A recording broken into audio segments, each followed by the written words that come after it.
Let's do this. Get ready for the Dirt Life Show. Woo-wee! Welcome to episode 80 of the Dirt Life Show. We have an awesome show for you guys tonight. Man, I can't even believe it's episode 80. This is fantastic for the Dirt Life Show, and I appreciate all of our audience members for joining in, all the fans. We've had such a good, maybe like a year and a half so far. So I appreciate everybody. We got episode 80, and we want to have at least 80 more. So thank you guys very much. We have an awesome show, like I said, for you guys tonight.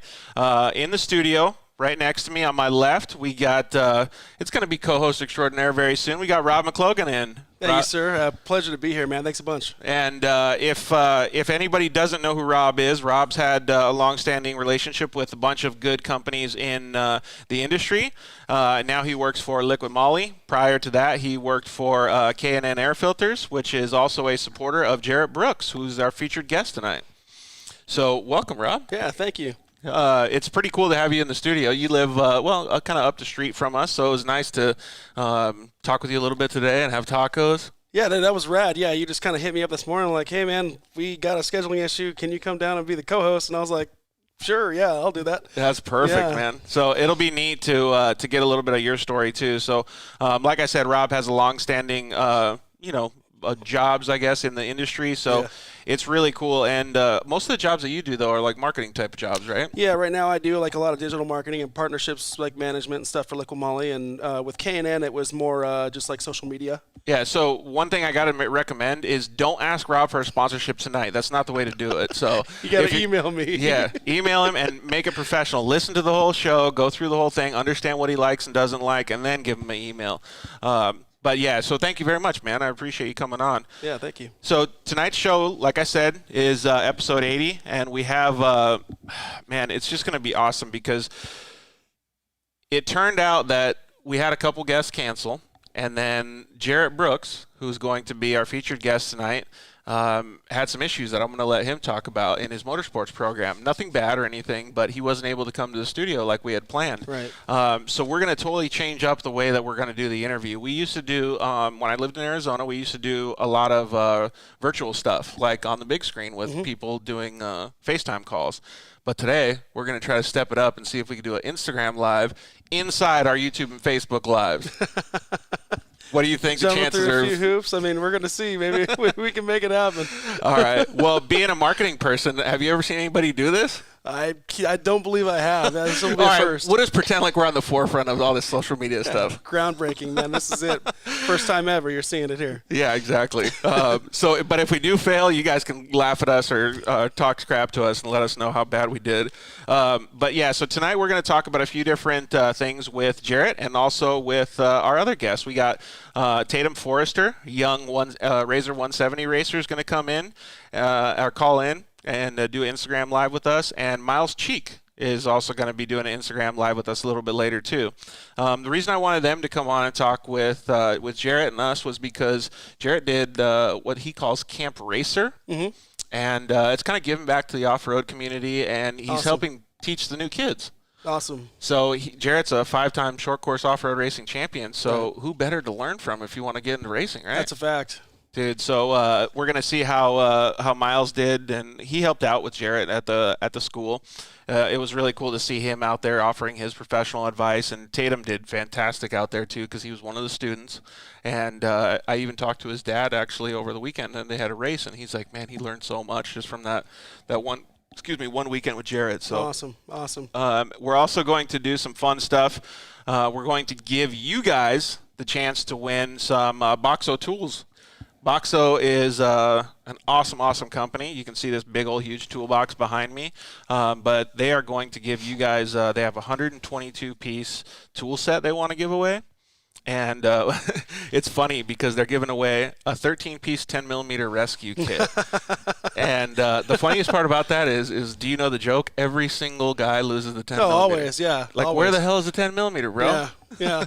So you can't, there's no excuse now. You got a whole kit. Yeah, exactly. The 10mm rescue kit. That's like the perfect tool right there. Absolutely. And this 122-piece actual toolkit that you could probably fit in your car, your truck, or anything. So we're going to talk about that a little bit. That giveaway is going to be launching on social media either tomorrow or Wednesday. So thank you very much to Lucas and all the guys at Boxo for allowing us to do this and give it to you guys. So we're stoked to be able to offer those things to you guys. In fact, I'm kind of jealous because I want that. Yeah, man, it's a pretty cool kit. I was just looking at the pictures right now. Look pretty awesome. Yeah, it's pretty neat, all the stuff that they have in it. Definitely. So, one of the highlights of this show is going to be, I think we'll probably pick, because Tatum's young, he'll probably know all the answers to these things, but we'll probably take you, Myles Cheek, and Jerett Brooks, and we'll do Are You Smarter Than a Third Grader questions. Oh, man. Here we go. So we had some awesome questions submitted by one of our favorite people, fan of the show, Caden Danbury. He's also been a guest on the show, and he has some awesome questions. Here, I'll give you a sneak peek. Oh, that's it. That's all you get. See, I missed it. I was looking at you. And so you can't have the answers. And we're also going to talk about a couple other things. We're going to talk about the Great American Short Course races that happened over the weekend here. It was really cool to see all of the we'll call them displaced Lucas racers have a place to go now. 100%, yeah. So that was really cool. And, we should just get right into it. But before we get into it, I got to thank everybody for joining the show and watching with us. Looks like we got a couple people logging in. But please comment in anytime. We're going to have the Instagram Live starting at 5:30. So you guys can jump on Instagram if that's easier for you. But you can always check us out on Facebook and YouTube Monday nights at 5 p.m. We always have a live show on Monday nights at 5 p.m. And you can always catch the archives anytime you want when you're working in the shop, on your iTunes and your Spotify, Amazon, all those different platforms, even Pandora. And you can always visit us on social media at The Dirt Life Show. Instagram is usually the best way. You can slide into our DMs. We don't get mad at that kind of stuff. And if you want to talk with Rob, what's your personal social media? Do you want to give that out? The Real Rowdy Rob. The Real Rowdy Rob. You can see a lot of the stuff. He's always blocking all the hate with his sunglasses. The heat waves, man. Yeah, the heat wave visual. Good product. And then I think it's Liquimoly _ Liquimoly.usa.canada. Oh, okay. So you guys can go check out the Liquimoly page as well. I think the one I tagged was Liquimoly Motorsports or Powersports, something. yeah. Powersports, yeah. It's all good. Yeah, that's Jason Hess who runs that account, yeah. Yeah, so you guys can always check out the Liquimoly stuff. We got some Liquimoly stuff here on in the studio. What is that stuff, actually? Well, this is our Jectron, our fuel injector cleaner. It's easy as heck, man. It comes with its own funnel. You fill up your tank. It's got easy to read instructions. You just pop it off, screw the funnel on. Does it work for gas motors or diesel motors? Or it's gas. This one's formulated for gas. Yeah, it's really good. Cleans out the injector and just gets them flowing. This is our. Dude, I like these cans. It reminds me of the Red Bull stuff. Dude, yeah, it's kind of like just don't drink them. Yeah, don't drink them. But we got our little. Our flagship product really is our MOS2. It's an anti-friction additive to the oil that really does a good job. Yeah, I mean it was actually originated in World War II. They used it in their fighter planes so that if they got shot full of holes, they would have enough running time on the engine to be able to find a safe place to land. So it's like legit historically tried. So it just coats the stuff.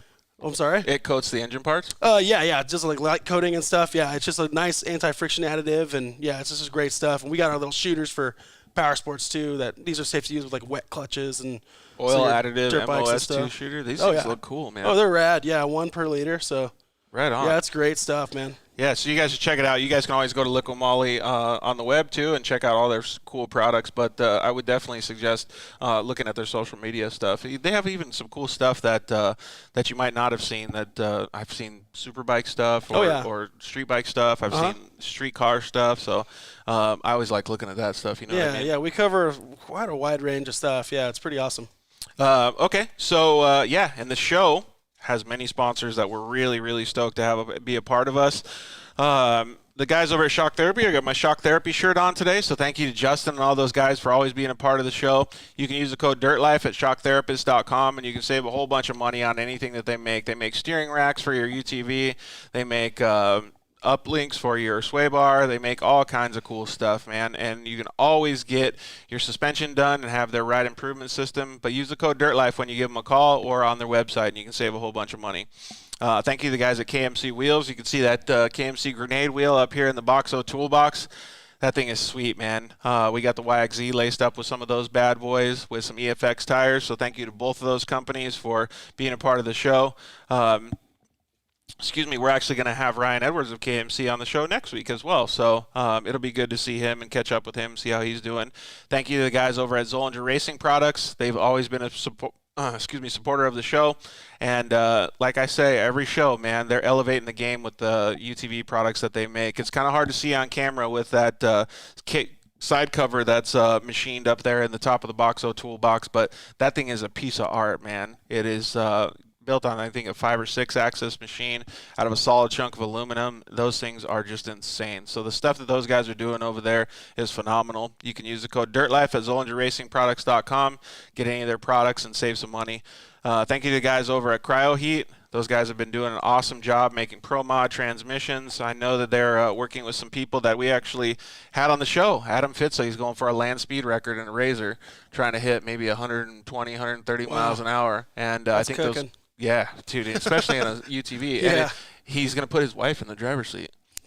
Can you believe it? Jeez. I know, right? That's insane. Well, she's little. She's a lot less weight than less him. weight so it can go faster. Yeah, good for her. But the guys at Cryo Heat are making it so that thing will have less rolling resistance. So less rolling resistance, faster you go, right? Yeah, that's a fact. And thanks to the guys over at Solderweld. Solderweld's been a big supporter of the show since day one. They make awesome off-road repair kits. They make welding blankets that obviously have a little slit in them so you can put them anywhere. So visit the guys over at solderweld.com. Get yourself an off-road repair kit that you can repair your race or your ride, and use the code DIRTLIFE and save a whole bunch of money with those guys. So thanks for listening to my spiel with the sponsors.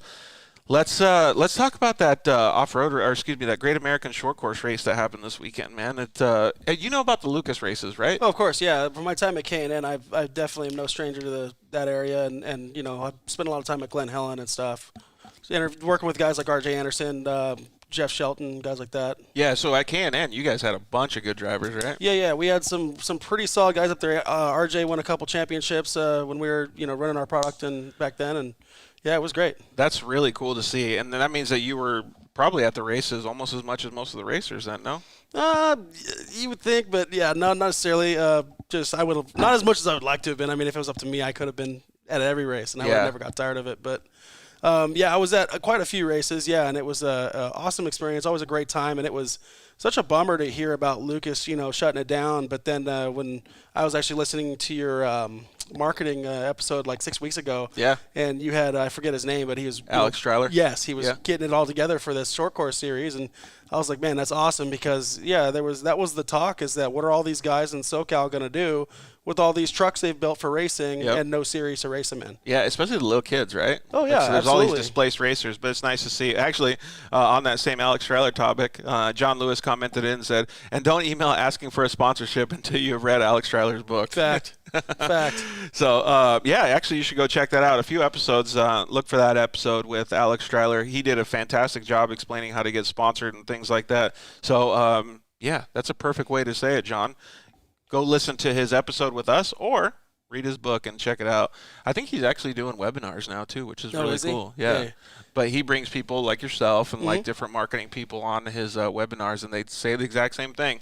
Don't do this, do this. Don't do this, do this. Yeah, I got to tell you, like when you had Matt Martelli on there, that guy was a vault of information. I was at the gym. I was at a plane ride. I was coming back from a Trans Am race in Sebring. Oh, nice. And I was listening to the podcast, and I was just like, yes, amen. Like, he's talking about, the difference between a marketing deck and a proposal, and, all that. And I was like, oh, thank you. Like, he gets it. And obviously, the guy's a stud, but it's good to, like, get it in a format where people can hear it and go, okay, that's what I need to do. Well, not only that, but like you guys have the same mindset, right? And you have the same work. I don't want to say the same tasks, but the same places to go and understanding of the same tasks to do, right? Right, yeah. So it probably aligns really good with the same stuff that you do on a daily basis. Oh, yeah. Well, like all the stuff he was saying, and a couple of the other guys that we had on here that were talking about, what goes into how to get a partnership and what, these companies are looking for. I was like, man, nailing it. That's so good, man. Yeah. What was one of the things that you got from that episode that you thought was valuable? Just having a marketing deck is huge. Like I'll get an email or a DM in our social media platform on Instagram or Facebook, and they'll be asking, hey, like I do this kind of racing, I'd really like a sponsorship. And I'm like, okay, well, what kind of metrics do you have? Shoot me your Instagram, your social media handles, and some of your, data, some of your metrics on how many followers you're getting, what's your engagement like, impressions. and shoot me your marketing deck. Shoot me your deck that has all that. And then just crickets or what? No, usually. Yeah. I've actually had a couple, I'm not ruthless with it, man, because I love racing. I know people want to do the right thing, and they want, this is their dream. Yeah, and even if they don't know how to do it, you at least try to guide them. Yeah. So I actually had, I believe it was a young lady a couple weeks ago, reached out to me, and she was, I told her, marketing deck and a proposal, and she goes, okay, well, what exactly are you guys looking for? I'm really new to this. And I said, oh, no worries. Here. And I actually posted a link to your marketing and partnerships episode that we were just talking about. And I just laid down to her, a paragraph or two on here's what companies are looking for, man. Get that content. What's your social media like? You got to get it out there, That's really cool. Well, thank you for referring her over to that, too. Yeah. It's nice to see that, well, people can get help from the Dirt Life Show. It's really neat to be able to understand that, I don't know what you want to call it. From a racer standpoint, I was always fighting because I was like, okay, I'm going to send these decks, I'm going to do this stuff, whether it's digital or print or whatever it is, and then you just kind of sitting there waiting, and you don't know if the person on the other side is actually going to read it. So it's really cool to hear the stories that you're talking about. You're actually, when people are reaching out to you, you're giving them feedback and letting them know what they can do to best benefit themselves. Yeah, I always try to get back to them and let them know yes or no, because when I got laid off from K&N this last April, one of the worst things, when COVID happened, one of the worst things of that 6 months of unemployment was filling out all those applications and just not hearing back from anybody, dude. Yeah. And just the helplessness and the frustration. Obviously, it's not quite the same, but it's very similar in that a lot of these guys depend on that money to go racing. And I just feel like it's the right thing to do to let them know. You know? Yeah, be transparent with all your communications. So that's actually a really, really good point. If you were listening to this conversation and you understood that Rob said that, that means that you already have an in because you were listening to what he said. That means he's transparent, and you can utilize that in your marketing decks because you can be transparent with him and be start off the conversation in a good way if you want to help get sponsored with Liquimoly. So thanks for giving us that insight, dude. Yeah, thank you. Yeah, that's super, super cool. All right, so since we were talking about that, we're going to keep talking a little bit about the Great American Short Course Series, but let's kind of start by transitioning in by saying giving back to the off-road community, because you're kind of giving back to the racers by helping them with their marketing a little bit, right? It's funny. I never even looked at it that way. But you got to understand they don't get that from anybody else. True. So, well, how about very many other people? We'll say that. So it's really cool that you're doing that. And Jerett Brooks, our featured guest tonight, is also doing those same things. Awesome. He's a 5-time short course champion, like we said, and he's establishing this camp racer. I don't know what you want to call it, but it's just basically teaching all the kids how to drive, all of the stuff that he's learned over his many years of racing, and he's giving all that information to the kids. And awesome. I don't know how much it costs to attend the school, but when I was there, all I was doing was just being the media guy, right, filming and stuff. But you should have seen the smile on these kids' faces and the information that they were relaying. Aspen, Jerett's soon-to-be wife, was giving information on the marketing stuff like you're talking about. This is what you do with sponsors. And it was really helping all the parents. Awesome. And it was helping the younger racers. And then Tanner, I don't know what position he has, I will call him the crew chief at Jerett Brooks' program, was giving all the information to the parents and the spotters and things like that to give them basically just a book on how to operate successfully.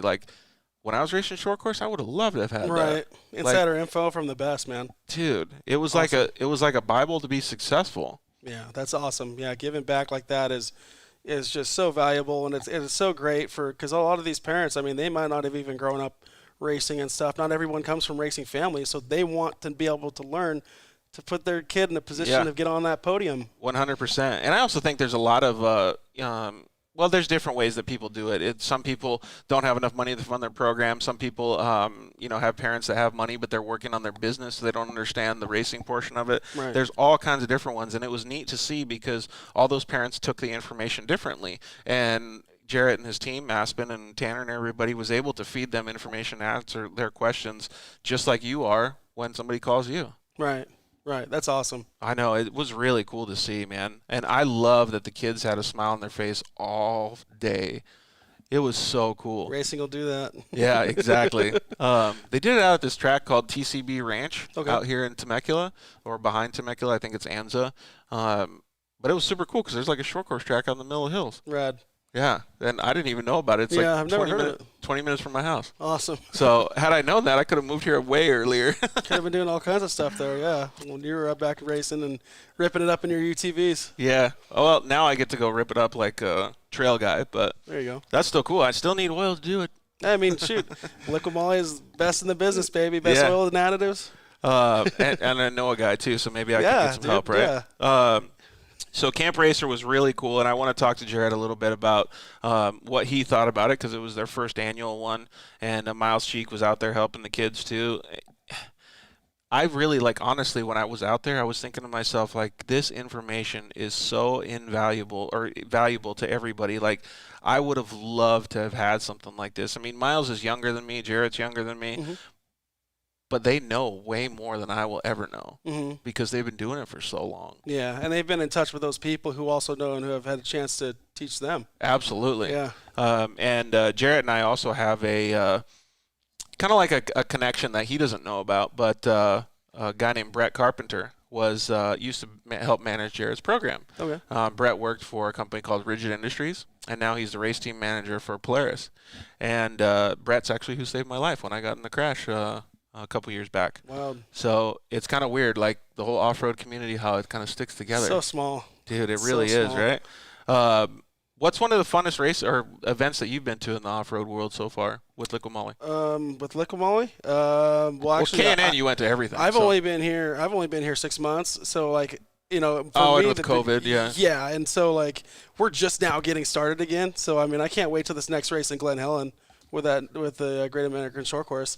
That's going to be awesome. But as far as events, I mean, I've only really been to that one race in Sebring because Trans Am was the only one letting anybody in the paddock that wasn't on the team. Dude, that track looks so sweet. Oh, it's awesome. It's brutal, though, because it's an old airstrip. It's the original surface. Really? So it's all gnarly, and yeah, dude, it chews tires, and it's the original surface, man. It was such a really cool experience being able to walk, in the paddock, and just legends have raced there, and it was just surreal, man. It was awesome. Yeah, exactly. It sounds pretty cool, man. Yeah. I would love to be able to go out there. Adam Fitza, the one I was just telling you trying to do the land speed record, he just commented in. He said, "Is that a Rhino?" Yeah, Adam, it is a Rhino sitting behind us. We're at IMG Motorsports. James is letting us use the workshop here, and that thing is cherry, dude. It's brand new. When I walked in, I was like, dude, I miss my Rhinos so much. You actually turned to me and you were like, man, I need to get another one of these. Yep. I was telling him. Yeah. Have you ever ridden in a Rhino? I've never ridden in a Rhino. But you've ridden in a newer UTV. Oh, yeah. Actually, one of my little gigs, after I graduated from UC Irvine was this freaking agency, this marketing agency called The Armory. I was trying to remember their name. Mm-hmm. The unveiling of the Wildcat XX. Oh, really? Yeah, I went down to Glamis and went up to the high desert for some dealer showings and just marketing grunt work, man, just cutting my teeth in the industry trying to build that resume, but had some awesome opportunities to wheel those things and check them out. And yeah, those things are actually cool. I love the suspension on them. Suspension's unreal. Well, so we got Stoked to Shred commented in and said, that was such a great information episode. One of my favorites for sure. Awesome job. Absolutely. Yeah, well, thank you, buddy. And, he said, where's the cactus cooler, George? So that'll come at the end of the show. We'll see if any of these other guys that answer the rapid-fire questions answer those that cactus cooler. Everybody picks Dr. Pepper, man. Off-road is Dr. Pepper. Hey, so it's already 5:25. We're going to take a quick commercial break so we can get on Instagram and go live. So we'll be back in just a few minutes, and we'll have Jerett Brooks.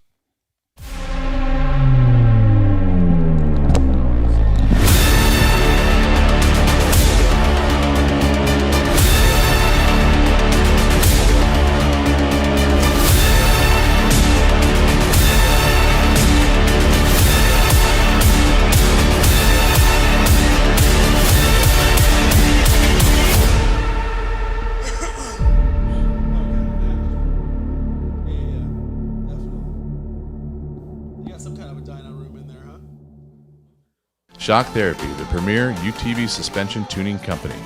We test daily with the leading manufacturers in the industry to perfect our shock tunes and race-proven components for all UTVs. Whether it's high-speed racing or slower trails, we have a suspension tune that is perfect for your driving style.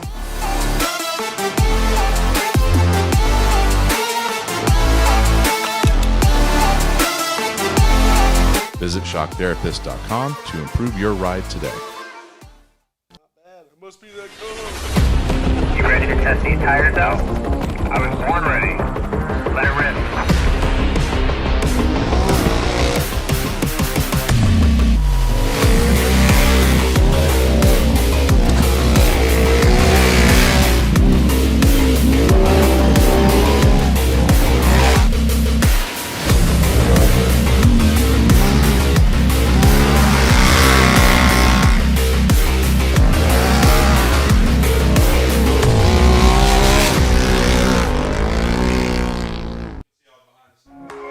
Zollinger Racing builds the best aftermarket products available.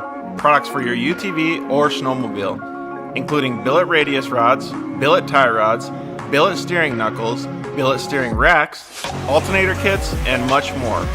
All manufactured in the United States in-house at their headquarters in Nibley, Utah. Travis Zollinger and his team test in some of the most brutal conditions, racing in places like the Best in the Desert Mint 400, Ultra 4 King of the Hammers, UTV World Championships, and many more. At Zollinger Racing Products to see our products in action. Racing, the best products, period. Yeah, finally, we got Lance from Solderweld in the studio. Thanks for coming down, bud. Hey, why don't we just record a commercial now? Yeah, why not? So good to be here, man. It's been a lot. I'm trying to get down here forever, and I wanted to talk about the off-road kit. Dude, I love those things. I got it in my pack. Yeah, we're running hundreds of vehicles now running them, whether it's a UTV or some guy's got it in a backpack on his motocross. He's got everything he needs to make a fix right there on the fly, out on the trail, or in the desert, whatever it is. Well, since I've already used one, I kind of know what to use it for, but explain what it does. All right, so let's pull one out real quick. You've got your aluminum rods. Remember, they're rods, right? So, light torch, small torch. You can throw it in there or throw it on the rig with your flux. It decontaminates and cleans like, let's say, a radiator. You get a random rock chip runs through as you're racing. You get a rock chip in a radiator. You got to fix it right there or you're out of the race. You can patch it up. You can patch it up. It's all good to go. Yep, just like welding. Keeps you from getting burned, number one, as well as keeps the heat from traveling. So it's really nice. I've used this not even to fix anything, so that stuff works so good, man. Listen, it's easy. It straps in nicely so that you have everything you need in one little place, and you don't have to carry a big bag in It's like a first aid kit for your vehicle. Yeah, Chase trucks have it as well, so that if they need to make a fix on the fly, they can get it done and get it done quick and get you back in the race. Dude, those things are so cool. All right, so it's at Solderweld on Instagram, Facebook, and solderweld.com. Awesome. All right, thanks, bud. Appreciate it.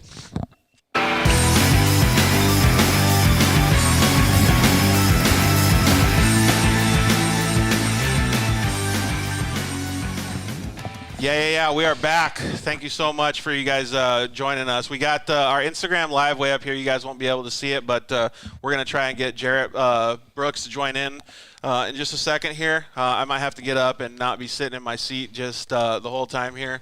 But, so we're going to try to read the comments as good as we can. I don't know if you can see those, but they're a little hard for me to read because the screen's so far back. Somebody said just Camp Racers was a blast. Yeah, it really was. So yeah, great job, Jerett.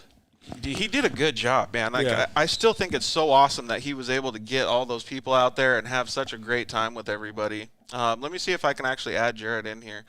I'm not sure how it's actually going to go, but we'll see if we can actually make this happen pretty good here. So I got faith, baby. Yeah, I got faith too. Instagram Live inside it says waiting for Jerett, so see if he comes on here. But we're going to try to see if we can get him on and then put him on the big screen for you guys to be able to see. It was really neat. There he is. Dirt Life. There he is. Okay, so let me see if we can put him on the big screen right now. Jerett, can you hear us, buddy? Let's see if he can hear us when we do this. Jerett, can you hear us, buddy? No, I got you. Oh, there we go. Oh, okay, cool. It looks like there might be a little bit. I froze for a second. Yeah, it looks like there might be a little bit of a delay. So, all right, let's see if we can move that over. Would you mind like pushing that thing over a little bit, Rob, like in the center of the screen? But then we can get going and have a little bit of fun with Jerett. We got Myles Cheek's going to call in a little bit here. So what's been happening? Go a little bit more, Rob, like maybe in the middle of the screen here. What's been happening up there, Jerett? You got some things going on with your race program? Yeah, man, we're actually here at Croyers right now, up at the chassis dyno. Getting ready to head out on the East Coast in a couple of weeks, man. So racing full time on the East Coast.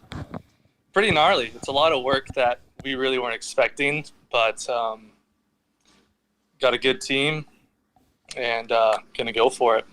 It's pretty cool that you guys are actually switching it up. I think that East Coast stuff is like, or the Midwest, I guess you could call it, is a really cool place to be able to race, man. Those tracks look awesome out there. No, I'm for sure excited. I raced out there actually in 2014, and dude, that was the most fun I've ever had.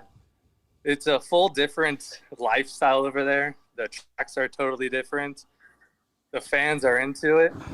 You know, we race out here on the West Coast, and everyone does desert. Everyone goes to, the motocross tracks where the fans back there, that's all they have. And it really hypes up the racers, gives us something to look forward to when we go back there. Yeah, exactly. Actually, let me take a step back here real quick because I wanted to do a good introduction for you. I was hoping that we could do it when you're in the studio, but you had to take care of some stuff. So let's pretend like Jerett hasn't started talking yet. Okay. All right, we got Jerett Brooks, the 5-time short course racing champion in both Pro 2 and Pro Light, a 2-time X Games athlete, a father, and now racing teacher to young and up-and-coming racers. Welcome, Jerett Brooks. What's up, guys? Thanks for having me on. Sorry I missed it today, dude. I know I was supposed to be in the studio. And a Monday morning, man. What a Monday morning. Came into the shop and noticed we had a little bit of a issue where I had to get it figured out. And we leave.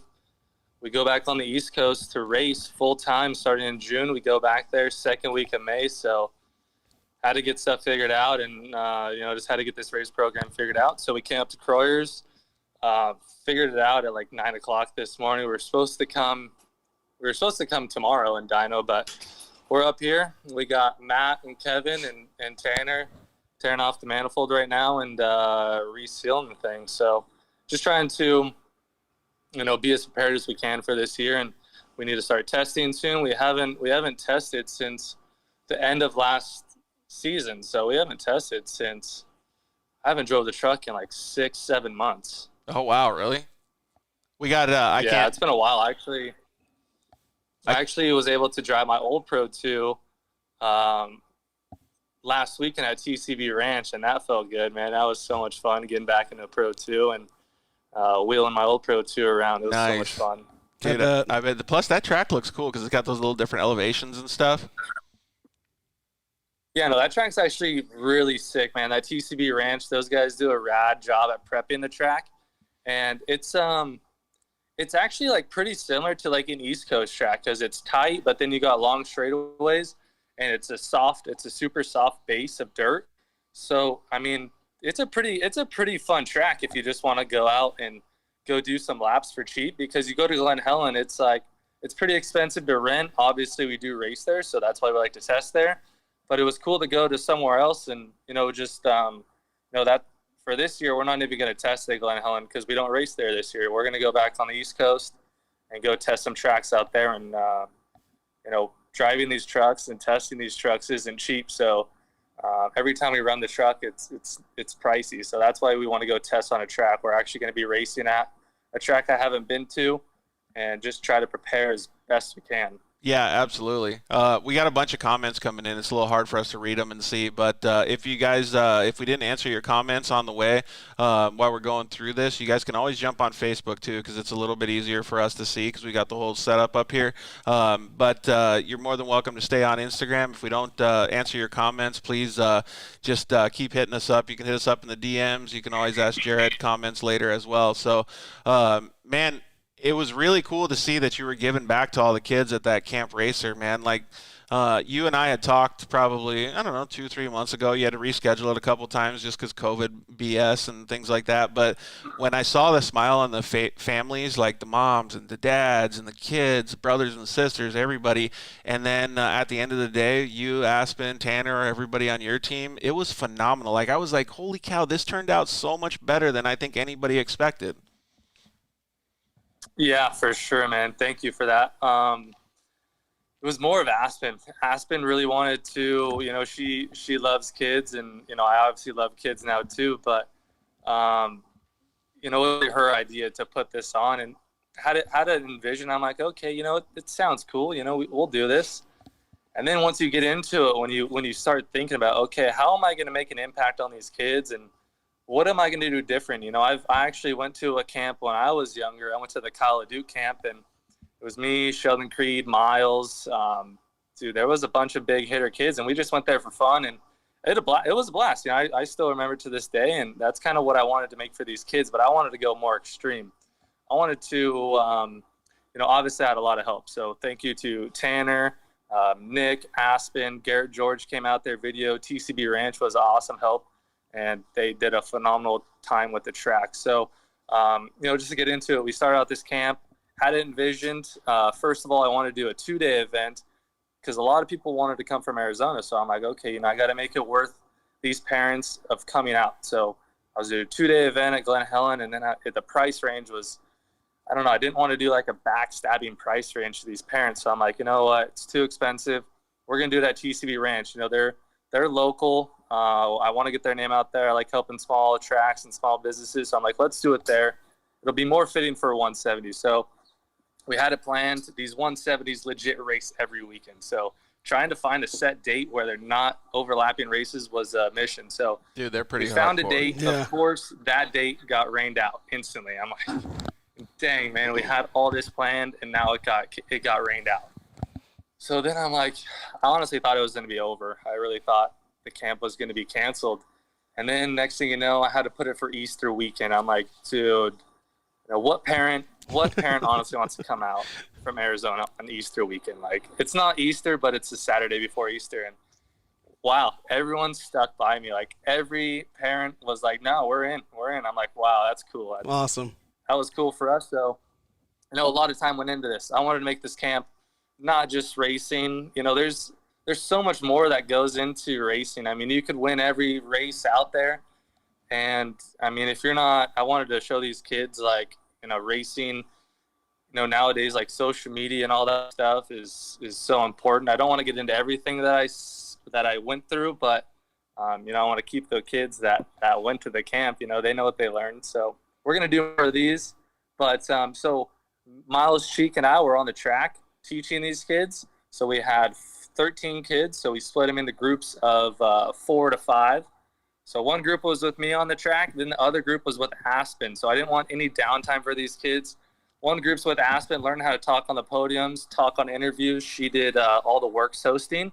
So I'm like, these kids need to learn how to talk on the podium. When I was that age, I couldn't even talk on the podium. And everyone knows how these little kids, it's not nothing bad, but when they get on the podium, they're like, hey, Jimmy, how was your race? He's like, good, which I was the same age. We were all the same, but I just want, like, I know what sponsors look for. Here's little Jimmy, and, he's a badass racer, and he can talk, and, he's, like, super representable.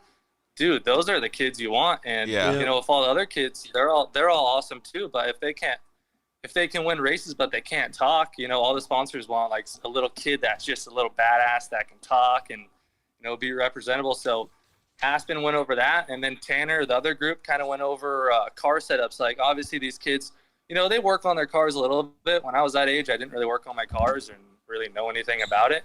I just drove the thing. So I kind of went into, Tanner went over, like, car setups, just trying to find a little bit of speed and, explaining to these kids, like, hey, if you guys know your cars and you guys have, like, and say, like, a sponsor comes up to you and you guys can go up to them and say, oh yeah, I know we changed gearing on our car just because we wanted to be a little bit faster. Like, that's cool. These kids, if the kid knows, like, what to do on the race car, that's just going to help them out so much more. And I've been racing since I was like 8 years old, and until I learned about like, setups, all that stuff, I wasn't probably 15 years old. So my second year in pro light is when I actually started learning about, okay, this will make me faster. This is more comfortable. So just kind of want to teach them, like, hey guys, if you know about your cars, it's going to be a lot easier if you explain to your parents, like, what are you feeling? The parent doesn't know. Yeah. You know, he can't see the whole track most of the time at these works. So it's like, I just kind of wanted to just give every aspect to these kids that, you know, there's just a lot more that goes into it than just winning races. It was super cool. And like I was actually telling people a little bit before you came on that you had 3 different people. You had Tanner helping out with talking about behind the scenes, like spotting and doing different things like that, giving suggestions to either the family or friends, whoever's spotting for the children. And then Aspen was doing the marketing stuff. And then you were out there on track with Myles helping everybody. It was really cool to see, man. I haven't seen it done like that in the past. And honestly, when I left there, you guys are both younger than me. You, Myles, well, actually everybody there was younger than me. But it was really cool because I was like, man, I could have learned so much from this. Like, I talked with Brian Forrester, Tatum's father, when he was on his way home. And I was like, some of that stuff was invaluable. Like, there's no way you could ever learn that unless you went and learn from a professional. Right. Absolutely. Yeah, and there's a lot of stuff. You know, I hate making excuses, but it's like, if I was to do it all over again, what I would do. So that's what I explained in this whole camp. I mean, I gave these kids, because in reality, these kids are young. They're not going to remember everything I said. It was a lot for the parents too. You know, the parents took in most of the info. So we created a huge pamphlet. I think it was like 14 pages for each kid and parent of everything we talked about throughout the camp. So just try to make it as beneficial as we could. But pretty much if I was to start racing again right now, what I would do different and what I would do if I was these kids to get sponsors one day. And, you know, maybe they're just having fun, but I was just trying to give them, you know, in reality, all of them probably want to be race car drivers when they grow up. So just try to give them every little tip I could. Hey, we all want to be race car drivers when we grow up. Hopefully the tips included listening to the Dirt Life podcast, because, you know, you have people on who are a vault of information on marketing and partnerships. Yeah, exactly. So, Jerett, you've had a good, long-standing relationship with K&N Filters. We have Rob from Liquimoly in the studio with us, and Rob is formerly of K&N as well. So I don't know if you guys have ever crossed paths before. I don't know that we have. I've been to the track. Rob? Yeah, how's it going, man? Good to talk to you. Yeah, I don't know if I still talk to Tony Yorkman and stuff, because now that I'm doing partnerships here with Liquimoly, he was one of the first guys I called, and I was like, man, like, what do I do? Yada, yada, yada, like, how do you handle this? So, yeah, it's pretty cool people over there at K&N. And, yeah, I worked there for about 2 years, got laid off last April when COVID happened, and yeah, now I'm with Liquimoly. But it's great to see you kicking butt on the track, man. Hey, so we got to make fun of you real quick. Chris Littlejohn just commented in and said, "Sweet Junko jeans, Rob." Yeah, I don't know what that means. These are Wranglers, I'll have you know, sir. Sporting the Wranglers. Yeah, hey, you bet. Jarrett, so like I said in the intro, man, you've got some really good accolades now. You're a 5-time Shortcourse champion, and you were able to compete in the X Games, I think, twice now. Both of those are pretty cool, but one of the things that I wanted to talk about was the X Games stuff that you did. How did you like that, man? Because when I did the X Games, they treat you like freaking rock stars there. It's so cool. Yeah, no, that was, I mean, I don't remember a lot of stuff, man. Like, I mean, I've been so many places with racing, but X Games, man, I think I was 15 years old the first time and 16 years old the second time I went there. And I don't know, man, I grew up watching X Games. Like, X Games was the coolest thing when you were younger. I feel like it's not so hyped up anymore, but when I went there, I kind of, I don't know, I wish I would have taken for granted really what it was, but dude, it was a trip. Like you said, we went to Austin, Texas, you know, had my whole family come. I mean, 15-year-old kids, so hyped, going to X Games, racing on live TV. You know, that was so rad. So we went there, and yeah, you're treated like rock stars. It was like me, Sheldon Creed, Gavin Harlan.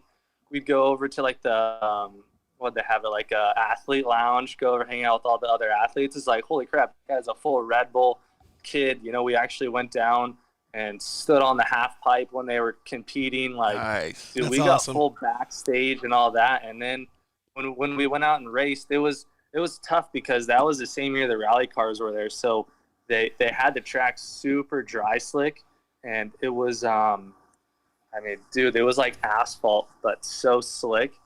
And I don't know, it was so much pressure. I just remember like, man, I was like so like scared to race. There's 20 guys, and they brought all of the best 20 SST racers there. And I'm just like, dude, I hope I get in the main, like, because they cut people short. Like, people weren't making the main. So, yeah.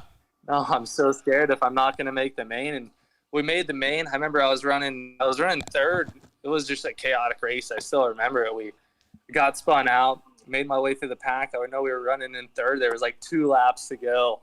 And, of course, the man himself, Robbie, just comes in and just puts me in the wall. Oh, dirty. And I'm like, oh, no. Like, I'm not letting Robbie just show me up on TV when we're ruthless. a couple laps to go.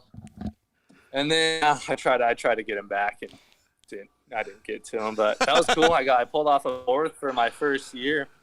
Then nice. The second year was early. I qualified good.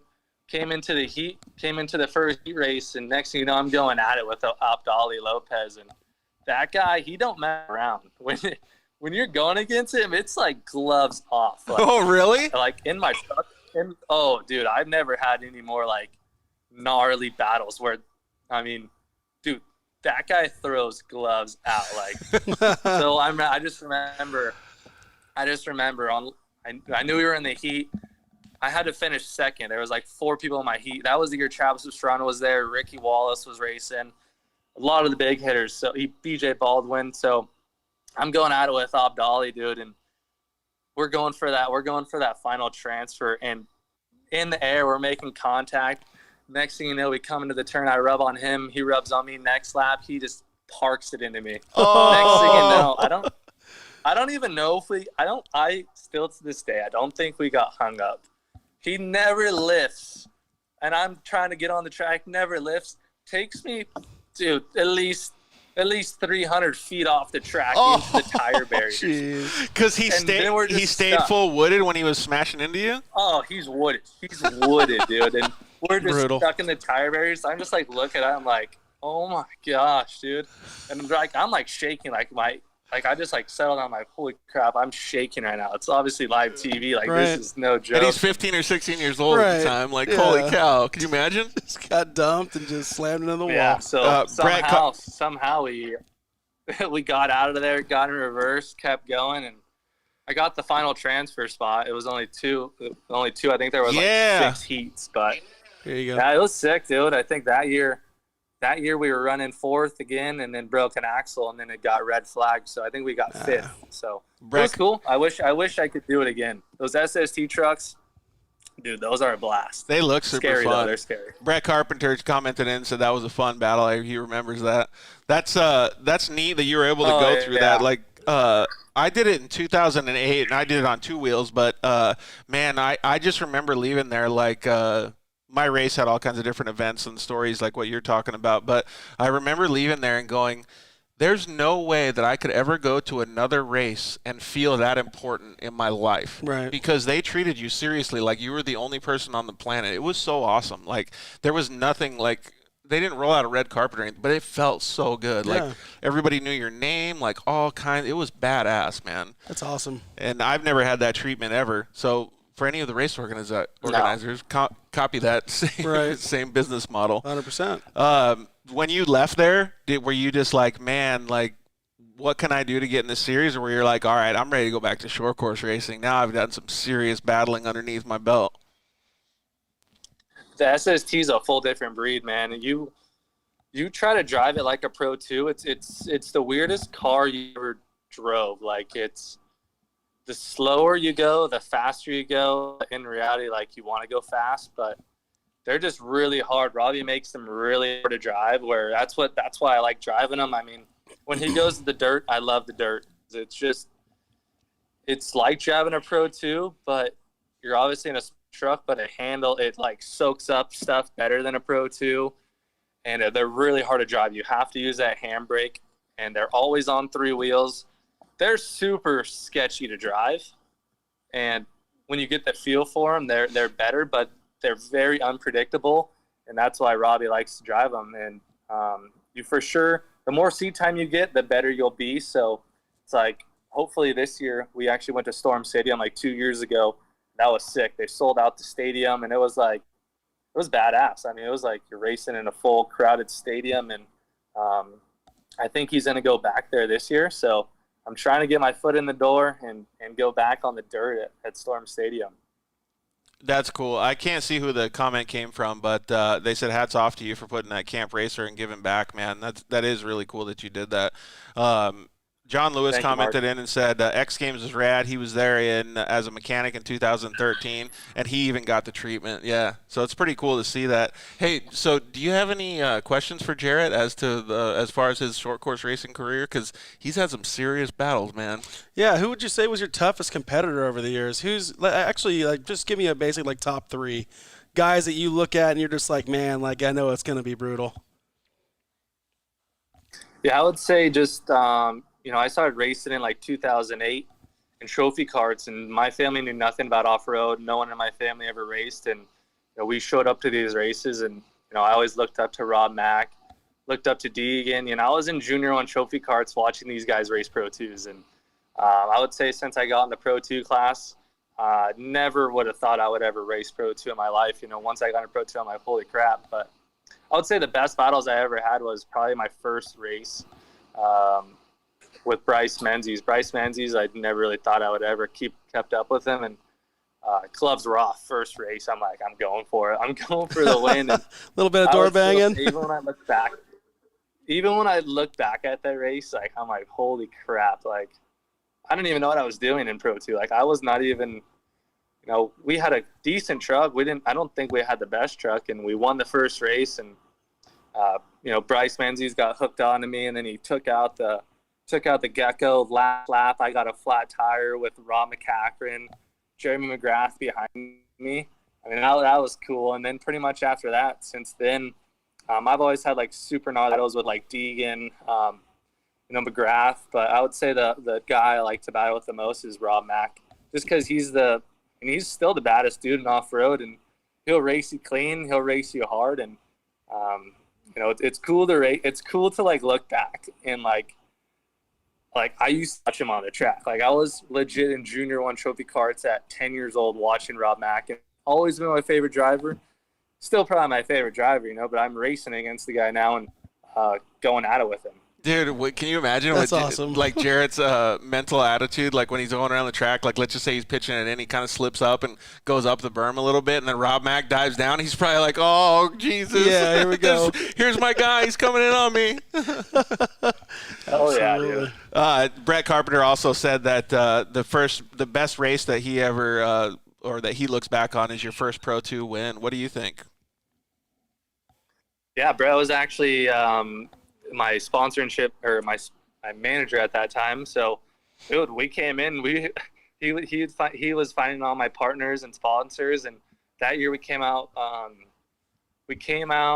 defending the Pro Light Championship. So I was racing Pro Light and Pro 2 at that time, and had huge deals. I mean, those were the biggest deals I ever had with budget on all that. And dude, even still, I look back to this day, I'm like, I was 17, 18 years old doing all this. I'm like, I don't know. I'm just crazy, It's wild. And I don't know. I still look back and just dude, just crazy. I was racing Pro 2 at that age, and how long I've been racing. It's I look back, I'm like, dude, just insane. It's got to feel pretty good, though. Best times. It's got to feel pretty good, though, because you had so many highlights in your career. I mean, there's been lowlights. Everybody has lowlights, right? But you won your first championship at 17 years old. I mean, that's a pretty young age to win a pro level championship in a truck. Yeah, actually, 2014 when I raced Champ Off-Road, or it was Torque at the time, I think I won. I didn't even have my license that first year. I was 15, and right when I turned 16, I won my first Pro Light title. Oh, I thought it was 17, but it was 16, huh? Yeah, no, that I won my first one in 2014, and then I came back to Lucas.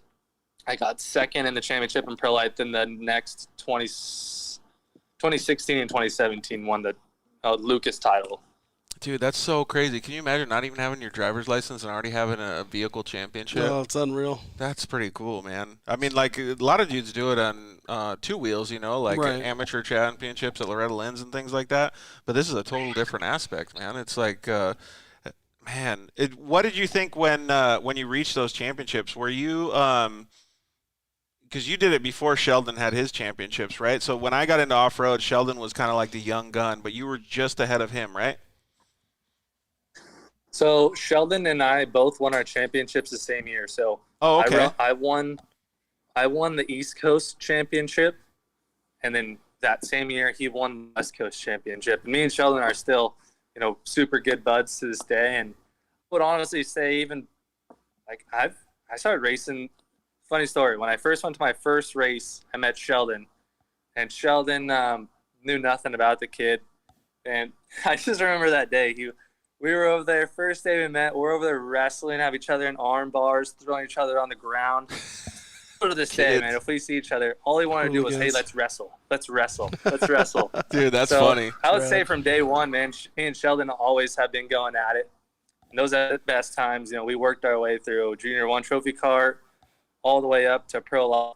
Then he got into Pro 2 the year before me, and then I ended up buying that Pro 2 that he had. So, good times back in the day. It's super cool when you can have those I don't know, long-lasting relationships, and that's what he's teaching all these new kids coming up, right? Because those kids had the same attitude when they were out there on doing it at the Camp Racer too. Mm-hmm. We had a comment come in, or a question come in from John Lewis that said, Jerett, has any one of your championships stood out more than the other because of maybe some challenges that you've had throughout one year or another? Yeah, I would say this last year's championship. So the 2020 championship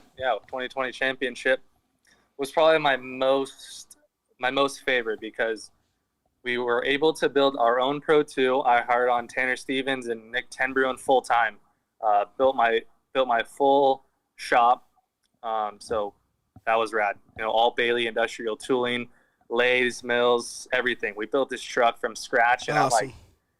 I'm like, when we started out, I'm like, dude, there's no way, I mean, to build your own truck in your shop, that was just rad. And then come out with something totally different.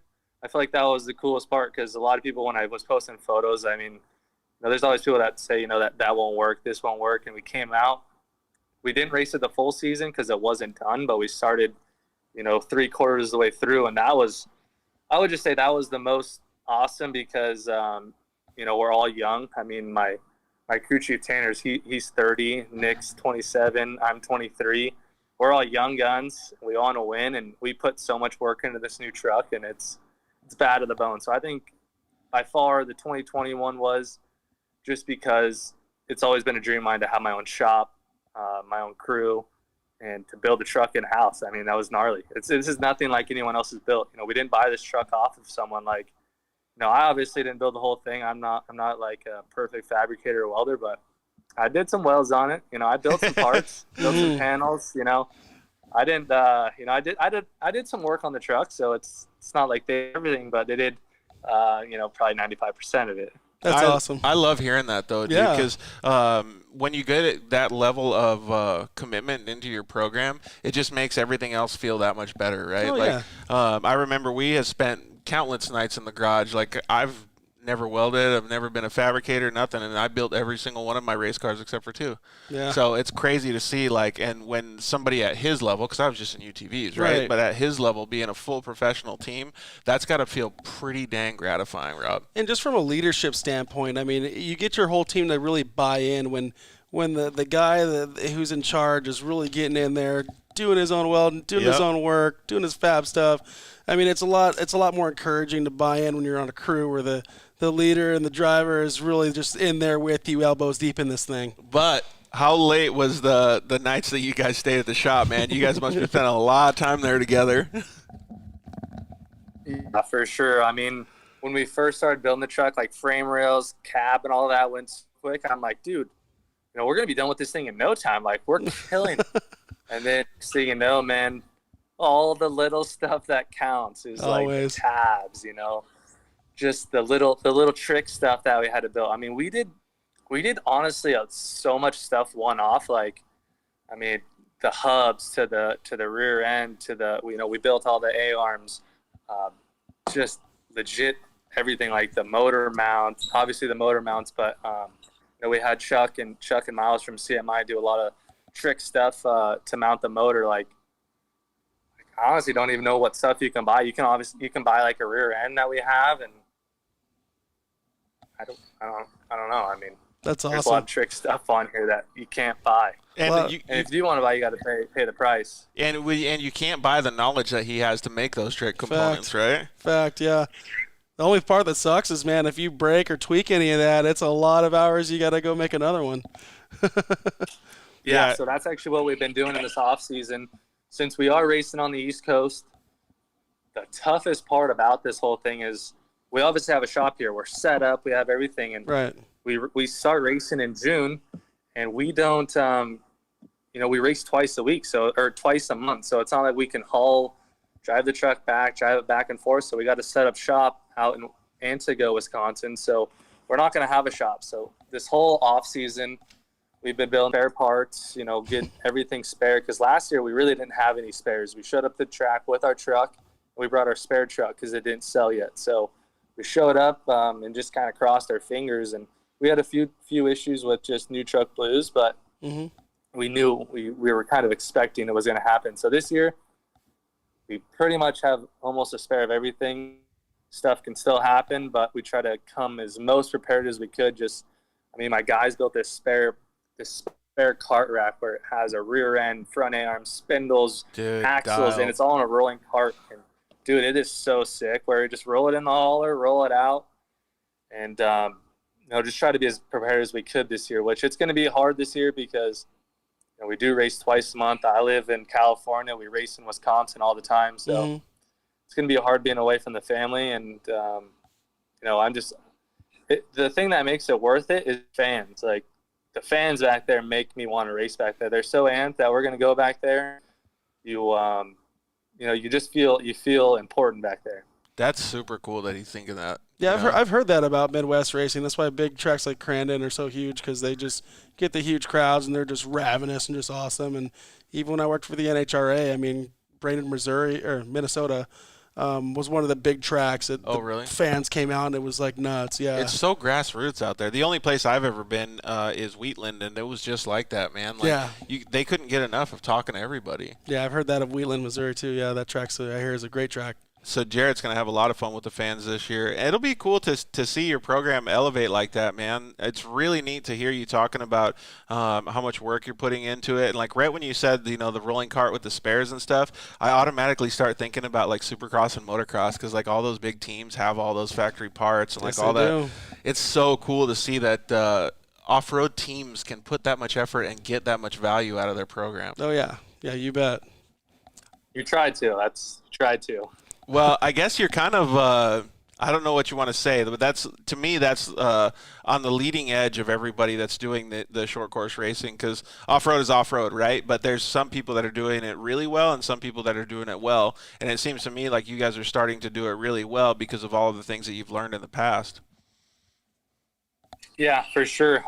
Every year we learn something new, and it goes both ways. You put so much work into your program, but then you also have to do a lot of work on your social media. It's not just, that's why I try to teach these kids. It's not just about winning races. Like I've won a lot of races and championships, but dude, still finding budgets is so tough. At the end of the day, you got to be a race car driver. You got to be marketable. You got to have social media. You have to do videos. You have to do all this stuff, where that's why in my camp, I really tried to pin that on the kids, like, do other stuff, guys. It's not just about winning, because like I said, when I was 17 years old, I had the most budget I ever had, and now it's a lot harder to, I don't get the budgets as like I used to, which is crazy. You would think differently now, but it's times are different, and you got to think outside the box and do something different. That's why I want to do Camp Racer.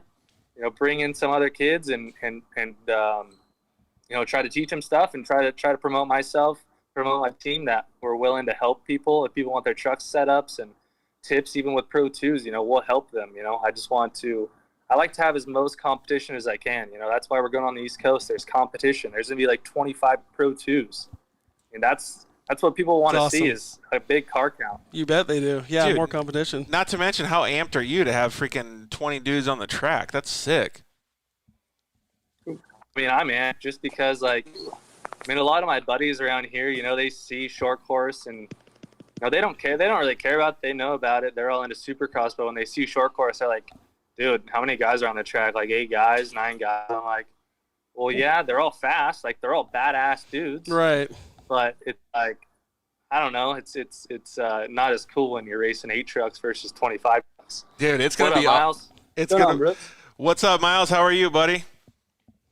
Pretty good. Yeah, going back to what Jerett was just saying too, all my buddies are moto guys, so they always give me a hard time just a little bit, call it a quad and all that good stuff, but yeah. But it's totally different too, right? Like I don't remember who I was talking to, somebody, but anyways, it was actually one of the guys. His name is Mitch Wise. He bought one of my YXZs from me. Like, I grew up riding dirt bikes and stuff with him, but he actually got to do his first side-by-side race ever this weekend. It was just the AZOP race, so like the local desert thing in Arizona, kind of like Works. And he called me after the races, and he goes, dude, that was literally the funnest thing I've ever done. And he's been on 2 wheels his whole life, and he loved it so much. That's rad. It's pretty cool to see. So not everybody is a quad god in in this off-road world. So I can't read the full comment, but they're asking if you were going to do any of the Great American Short Course Series here in California. I might towards the end of the year. I won't be able to do the second one because we're going to go on the East Coast and test. So it's just too big of a crunch time to race 2 weeks and then go back on the East Coast. So, you know, there's a break at the end of the year. The Champ Series ends, and then there's going to be 2 more rounds for the Great American Gas Series. So we might show up. I don't know. It's hard, you know. It's so expensive to run Pro 2, and just, I don't know. We'll see how it goes. We might show up, but as of now, it's not in my budget to show up. So I'm not going to go below my budget if I don't have anything in return. You know, now we look at racing where it's like, it's fun to race, but it costs so much to race that you really need your partners to support you. So that's kind of where we're at. We might show up, we might not. Seeing how the off weekends, like, you got to spend some time with your family and stuff too, but like seeing how awesome that Camp Racer was, and you had your whole family out there. It was like really dedicated to the kids and everybody else and giving back to the off-road community. Like, in my opinion, I would almost rather focus on that on your off weekends, because you're really giving back and helping a lot of people with that. I mean, even Myles got to go out and help you too. Yeah, Myles was a huge help. I figured, you know, I obviously race UTVs. I want to race UTVs. That's the goal one day, because I feel like there's so many, you know, partners that are into it. And I know Myles is one of the best UTV drivers, so why not have him come out and teach? Well, he knows how to drive UTVs. I mean, I drive UTVs, but I've never raced them. So Myles came out, and you can talk about it, Myles. How was that's one of the things that Myles, it was so much fun. I went out on the track to Myles, and I was like, dude, 4 wheels is like cheating. He's like, yep, UTVs. Oh, no, I was honestly getting a little jealous. I was watching all the kids rip around. So just leaving the camp, there's already like 5 or 6 things I wish I could have done different that we could do next time or whatever. But definitely want to get my car out there, run laps on the track before the day even gets started, so I can get an idea of all the heads in my line too. That's actually a good idea, though. I wonder if you'd have some of the kids follow you around and just do like a pace lap so they could see where to go, like following Myles. That'd be pretty sick. Oh, yeah, exactly.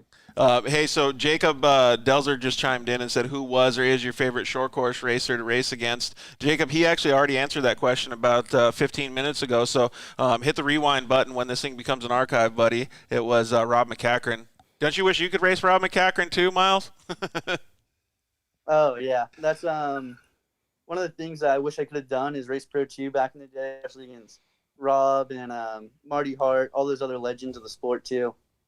Yeah, for sure. We had another comment come in on Instagram. I don't know if you guys saw it, but it said, "Be careful from CJ Greaves in the UTVs." I think Myles had a chance to race CJ in the UTVs, and you've raced him in the big trucks, haven't you, Jerett? Yeah. Me and CJ raced in 2014 when I was on the East Coast, and we had some super good battles, man. He's a super fast guy over on the East Coast, and it was fun. I'll be racing him against Pro 2 versus Pro 4 shootout this year at Crandon. So, dude, that's gonna if they catch me, I'll be blocking. That's gonna be wild, dude. Oh yeah, that one's gnarly. One of our fans commented, Eric Lundvall said, "Are you guys into RC cars?" Yeah, that's I got my little A-scale. That's more my outdoors one, but I got a T5, so every once in a while, used to go to OCRC like literally once a week, so I haven't been there in a little bit, but that was another little fun tool that you can kind of incorporate into a little bit of training too. How about you, Jerett? You like I used to be RCs? super into RC cars. I used to just have stacks of RC cars, and then as I got older, I just started throwing them away one by one because they were mostly all broken. But now my little kid, he's super into RC cars, so I let him drive for like 5 minutes. I got one of them little speed RC cars. Those things are badass, and he just drove it right into a wall and busted the whole front end off. So it's been out of the count. It was only out of the box for 5 minutes. Dude, that's pretty much what I get out of it. I feel like that's like legit every kid though, because you and I did that, Myles did that, Rob did that, we all did that. Yes.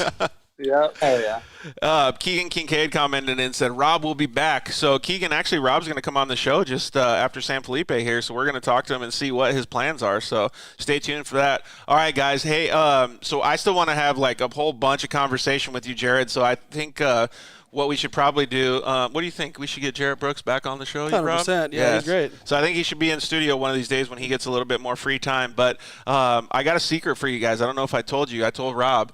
You want to play Are You Smarter Than a Third Grader again, Jerett and Myles? Oh man, you're gonna do us like that right now, dude. Hey, so we're talking about the kids, and one of the fans of the show, and one of my best buds, Caden Danbury, he races the Work Series in a Polaris Razor. He wanted to do it, man. So I said, yeah, no problem. He was gonna come up here and do it with us, but unfortunately, he had some issues with his parents. So I'm not gonna say he was in timeout, but he's kind of in timeout. So we're gonna at least give him a shot and have you guys try and answer some of these questions. All right. All right, let's hear it. All right. You guys ready, Rob? Yeah, so I'm ready. The rules are, and Jerett and Myles already know this, so Rob's a newbie here, that your name is your buzzer. First question, who invented the light bulb? Rob. All right, Rob. Thomas Edison. Ooh. Rob got the whole shot already, boys. You guys got to step it up. All right. You got a good jump. Dude, he did. Hey, hold on. It's a little unfair because you guys are like toe to toe. There's a slight lag. Yeah, there's a lag. So do we have to have like a minimum like sandbag? Like I gotta wait 2 seconds to do it, or what? How about give them a little bit more of an advantage? Let's wait 4 seconds. So we'll give them a little bit more of an advantage. All right. Or if you want, you can read the questions and ask them with me. Yeah, we can just do it a little bit more I'm fair. sorry I couldn't hear.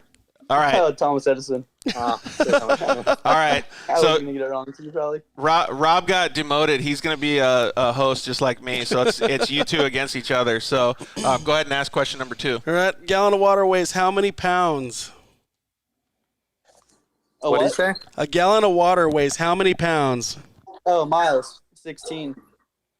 Oh, that was close, but no. Jerett, you can No, you can chime in. Oh, yeah, a gallon. How much does a gallon of water weigh? Oh, dude, you're going to phone a friend already? Oh, dude. You're phoning a friend Come right on, away? man. I can't really hear very well, dude, honestly. All right. Crank up your phone volume. Yeah. Yeah, we were asking how You got your many. dad next to you calling out. I Yeah, was no. going to say 7. Dude, Myles' dad's online right here giving away all the answers already, Yeah, he dude. is. I was going to say 7, but I don't even know. It was close. It was 8. That's closer. Yeah, it's 8. Answer's 8. That's funny. Hey, Chuck's already trying to give away all the answers, dude. Chuck's in his ear whispering. Dude, he pretty much is. All right, can you guys hear me, both of you? Yeah, I got Yes. What is the primary difference between ocean water and tap water? you. Jerett. Miles, you can go. Yeah, Jerett got the Say little jump. salt? Oh, yeah, you got it, Boom. dude.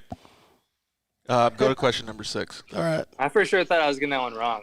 Nah, dude, I that, thought it'd be like some pH level or something. yeah, I thought it was going to get all crazy, but you got to remember, like, don't overthink it because these are third grader questions. So what are we at now? Are we tied up? Yeah. Yeah, it looks I like don't a know. 1-1. Actually, I think no, Jared's Miles did leading. not get that first one. Nah. No, that's true. He didn't. Yeah. All right, what's the I would say I'm one up because I didn't get that Yeah, other 1 up. either. Jared's 1 up. all right, Jarrett's got one. All right, here's one. What is the freezing point of water? Oh, Miles. 32 degrees. Dang, Miles is on Nailed it. fire right now. Nailed it. See, you were wanting me to give him That's 4 impressive you seconds, do dude. that. That was like a half second, and he was on it. That's impressive. That's what it knows. Dude, Miles is like, yeah, I'm never going to try to compete against Miles, dude.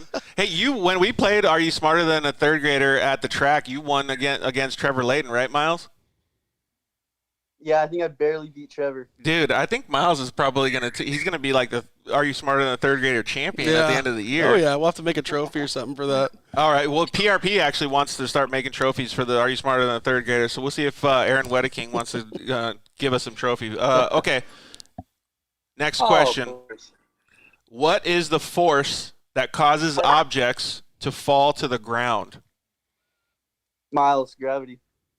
Damn, dude, he is on fire. See, there's no delay. good. These guys were just. I was there, though. I was there. Dude. So somebody chimed in and said, what is the color red? Jarrett, I don't know.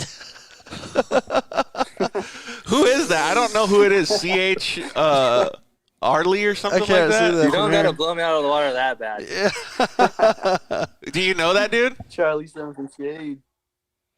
I don't know. I think he's actually from Wisconsin, so Oh. I don't know. I think I know. Dude, the fans are already getting at you, dude. When you get up there, dude, Charlie have to come in and see. George, if you don't have the answers, you lose. I would definitely be losing. Miles would be smoking me. So I think we're on number 8 now. Number 8? All right. The United States and Mexico are separated by which river? The United States and Mexico are separated by which river? Jarrett? I don't even know. All right, Jared. No. I'm not actually sure. I'm not going to spit out anything. It kind of sounds like a taco shop.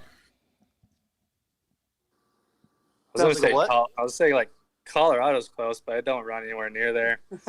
All right, so I'll give you it's I'm not El sure on that Paso one. River? I don't no, know. it's kind of close though. The last word is grand. Grand. Yeah. What comes before it? There's a word Grand before Canyon? it. No, there's a word before it. It's a 3-letter word. Probably Rio Grande Oh, or something. There it is. Jarrett got it. Someone told me. Oh, really? Thanks, Powers. Connor Powers, help me out on that one. I can't see the comments because Hey. they're coming through too quick. Yeah, but they're fired up. Aspen said, That's just using myself to the advantage. "Yeah, The dude." fans want to help me out. Comment quick. Aspen just chimed in and said something about Roxon, but I couldn't catch the comment quick enough. So, all right, this one's a good one. I don't know if either of you guys know this, but what's the capital of Nevada? Carson City? Oh, man. He's killing it, dude. Did you get help for that on that one?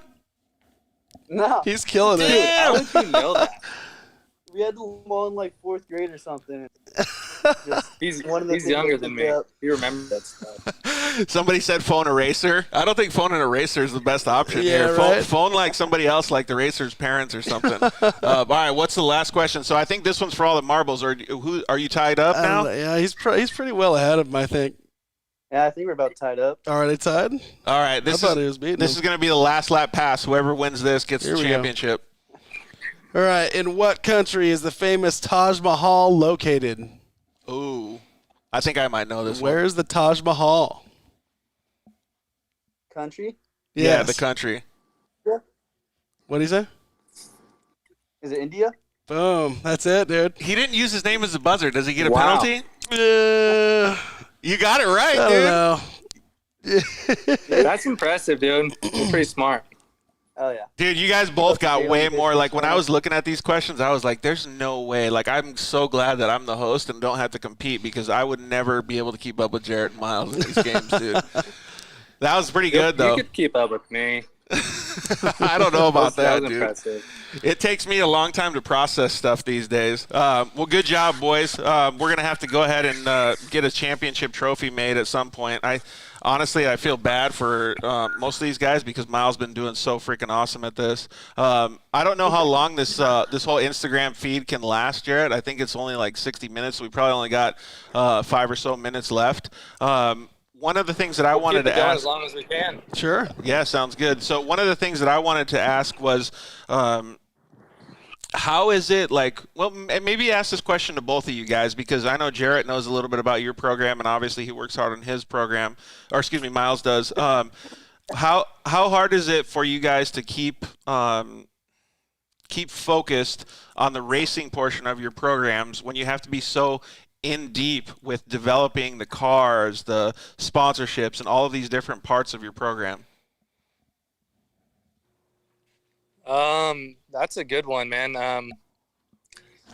Luckily, I'm very fortunate because I have 2 full-time guys that really handle the main aspect of having my car ready for the races. And, you know, I obviously help load up and help do whatever I can help with, but I'm actually trying to learn the trade on, you know, learn the company business a little bit. So I'm pretty thankful of having my guys work on the truck, but where I come into play is trying to find partners and you know, money to keep this team going. So that's really the hardest part is you know, the racing part. I think is the easy part. Finding partners and getting sponsors, especially during all this COVID stuff, is by far the hardest part.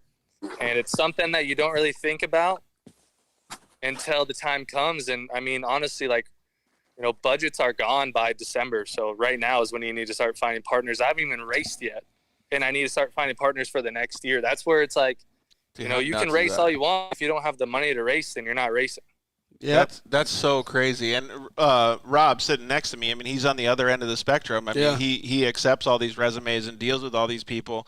And do you agree with that, though? Oh, yeah. I tell him, like, you know, shoot it to us in, like, September because by December, we were already locked in. Yeah. We're already done, you know. So, like, we get people even now, like, hey, I'm about to start this season, you know, can you sponsor me? And I'm like, well, you know, shoot me your marketing deck and your proposal in August, September. Yeah. And we'll look over it because we've already spent our budget for this year. All the money's already gone. Yeah. Jerett makes a good point, though, too, with all the COVID stuff. Like, it's that much harder, right? Because I've known a bunch of people in the industry for many years, and a lot of them in positions similar to yours in any of the marketing or sponsorship positions, they've all said the same things. Like, we don't know what's going to happen with our job, let alone what can happen with the stuff that we're dealing out with all of these other people that we sponsor. Oh, yeah, 100%. Look at me. I got laid off from K&N. Yeah. Yeah. So it's really true. What about you, Myles? Like, what's the difference between, or what's the hardest thing about you, like, concentrating on your racing since you're so in deep with your program? So, kind of in the similar boat as Jerett. Like, I have someone that's at the shop full time working on the car, so I do what I can. I mount some tires, glue them up, and little stuff like that. But it's more like once I get in the motorhome, start driving to the track, and once I actually get to the track, that's when I start thinking about the race a lot more. Start thinking of all the different possibilities. Since we're doing the land rush starts, I try to vision that a little bit more, just all the different scenarios that could happen in the first corner. But having Tim, it's without him, there's no way we could be able to do this, especially with the 2 cars now. Just so much work. Yeah, I believe that. Have you guys ever had the ability to, like, when you just started saying, like, how you imagine the race and stuff, have you guys ever had the chance to drive against each other in any racing other than, well, Pro Lights, I think you did, right?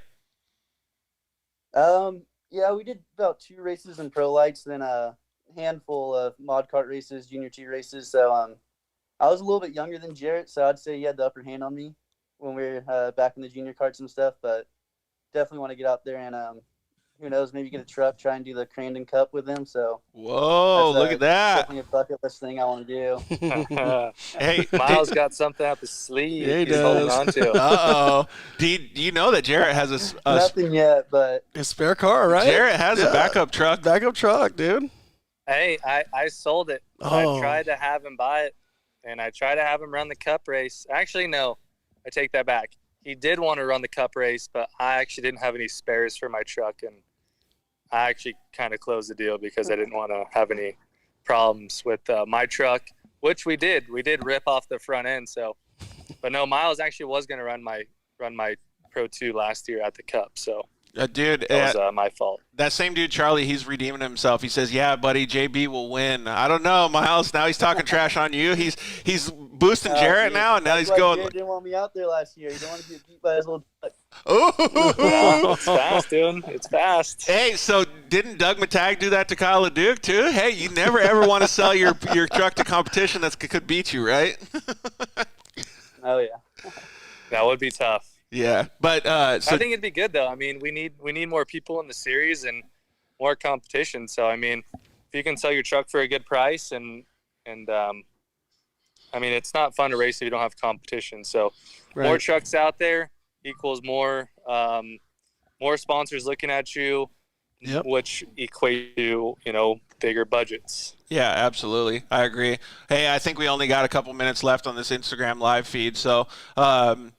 Corey Clark says, what's up, Dirt Life? Well, thank you guys very much for tuning in. I appreciate both of you guys.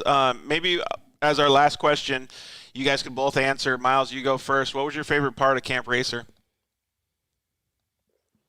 Favorite part about Camp Racer? In 30 seconds or less.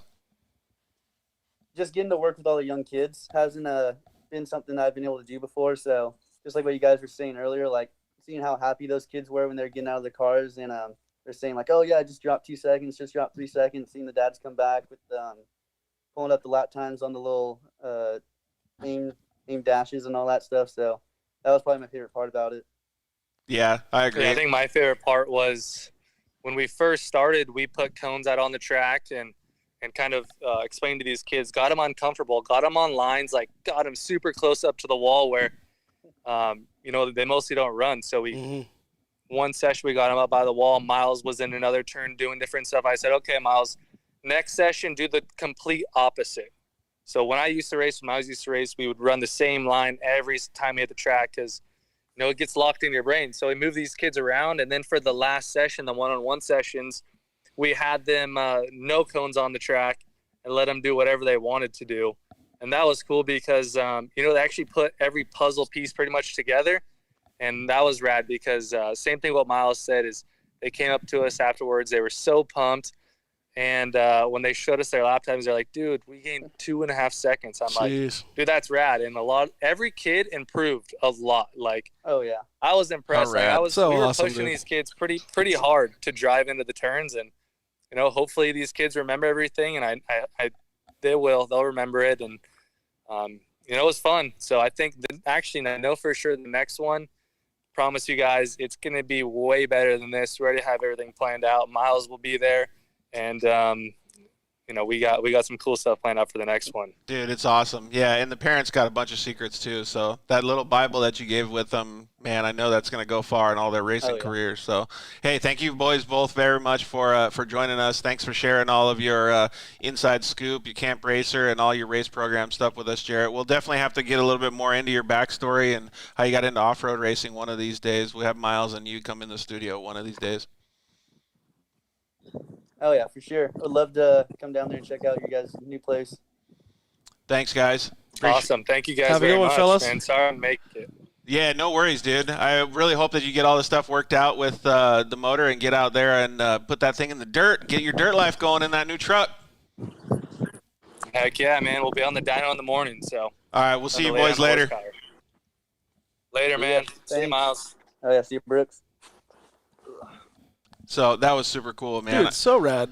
I want to thank everybody for coming on and kind of joining us. It was a little bit weird having like the Instagram live inside this whole Facebook thing and everything, but I think it actually worked out pretty decent. I was going to say the same. Yeah, it was pretty dialed in there. Not really too bad of a delay or anything. It was very much a flowing conversation. I kind of wish that we could have had like some more people or some more bigger screen or whatever, so you can see it better. But whatever. I mean, it is what it is, right? Right.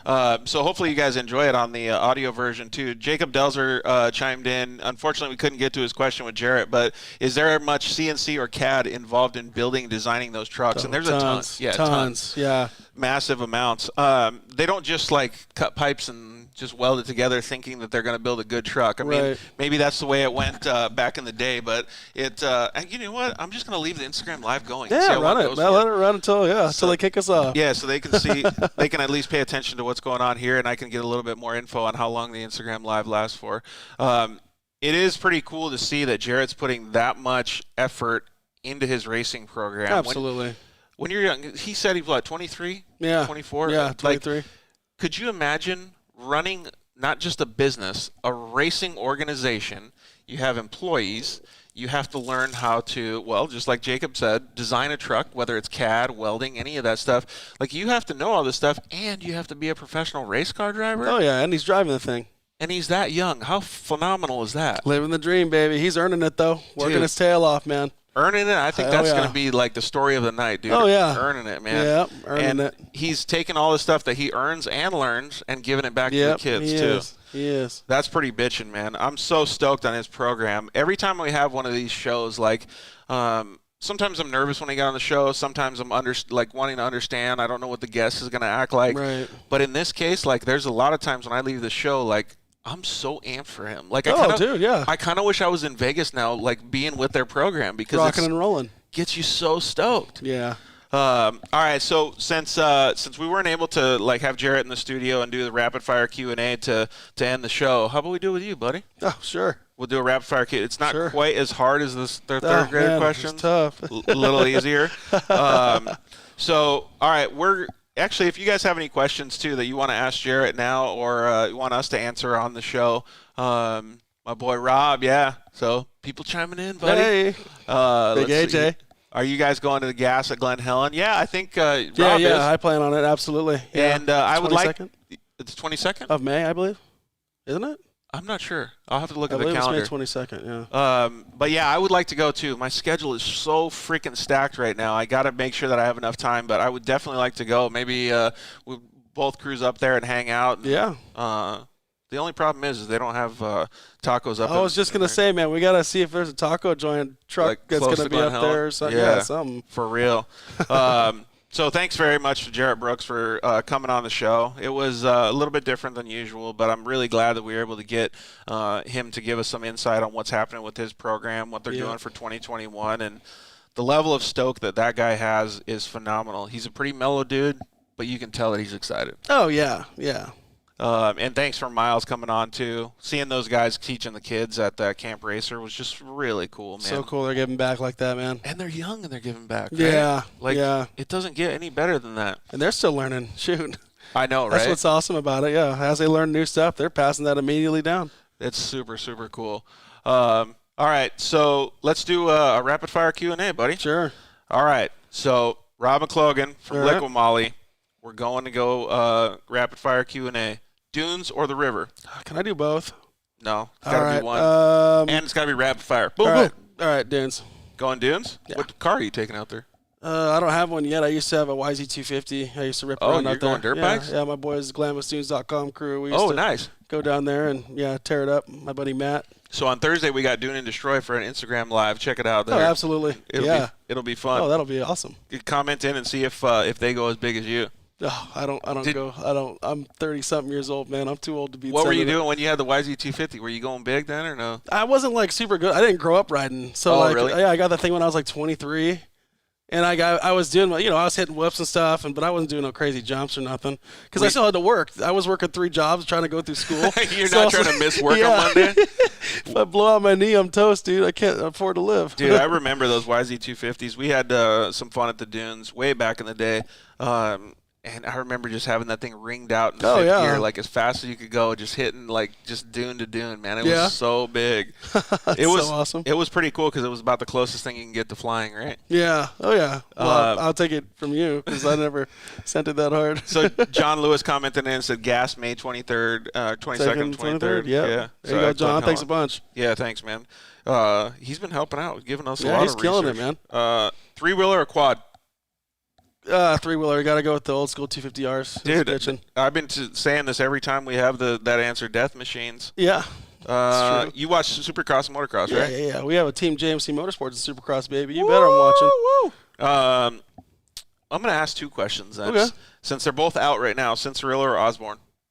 Cianciarulo, super nice guy. Number 9. I haven't met Osborne, but when I was working for Monster, dude, Cianciarulo was one of the only riders that took his time to talk to us, say hi, how's it going, guys? Just natural, super nice rad, dude. super rad dude. It kills me to see him struggle with injuries so much because it's not a guy that I want to see win more. Yeah, you really do root for the nice guy kind of thing, right? Yeah. All right, since they're both on track right now, Roczen or Webb?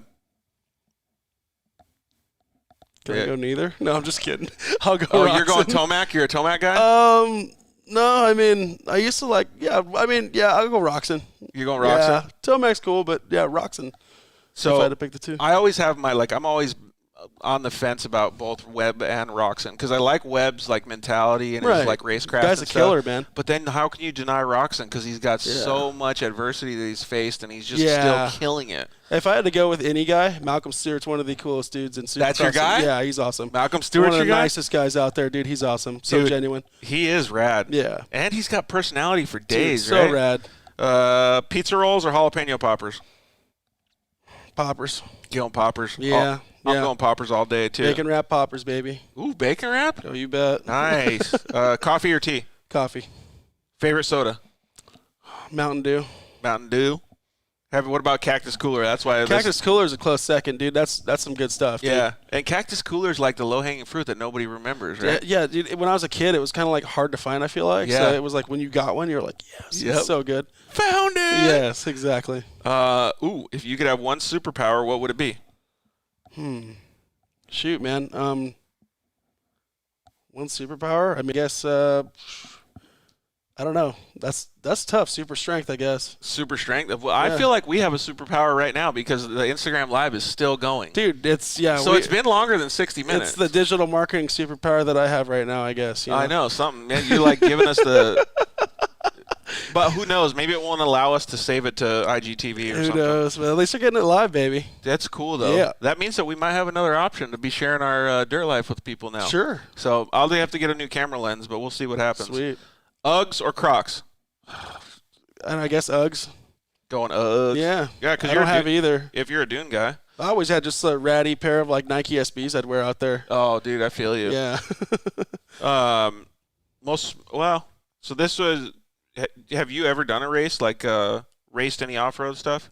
No, I have not, unfortunately. What was the most memorable event that you've been to then? That I've been to? Sebring this year was tough to beat, man. That was awesome getting to know Joe Stevens and the Stevens-Miller team. Really? It was really awesome, dude. Like you were talking about earlier, the uncertainty of people losing their jobs and stuff. Yeah. I was talking to the guy, and we had a really cool conversation, and he was just he got almost to the point where he's emotional. He's like, man, these guys are all my best friends. These guys are all my brothers, and I'm scared. I was scared because when COVID happened because I didn't want to have to tell them, hey, I'm sorry, I don't have work for you. Yeah. You know what I mean? And it was such an uncertain and scary time for him. And it made me respect the heck out of him as a team owner and as, because, that he loves his guys that much and that it was that much of a struggle for him and battle for him. Absolutely. And he wasn't one of those guys that was just like, oh, COVID, we don't need you anymore. Yeah. He was really concerned about him. That's super cool that you got to love that family atmosphere. I mean, that's literally the reason that we started the Dirt Life as a podcast was because I love the camaraderie and I guess it's the motorsports world, right? But the off-road stuff that I'm used to, it just made me so happy to be able to have all these great guests, people like yourself come on the show and just talk about stuff that we all really passionate about. Absolutely. Absolutely. Favorite flavor of ice cream? Lately, I'm a mint chip guy. Mint chip? Yeah. I wasn't going to think that. I was thinking you were more like pralines and cream or something. I am lactose intolerant, so I don't eat it a whole ton. Otherwise, everyone else in the room suffers. What about froyo then?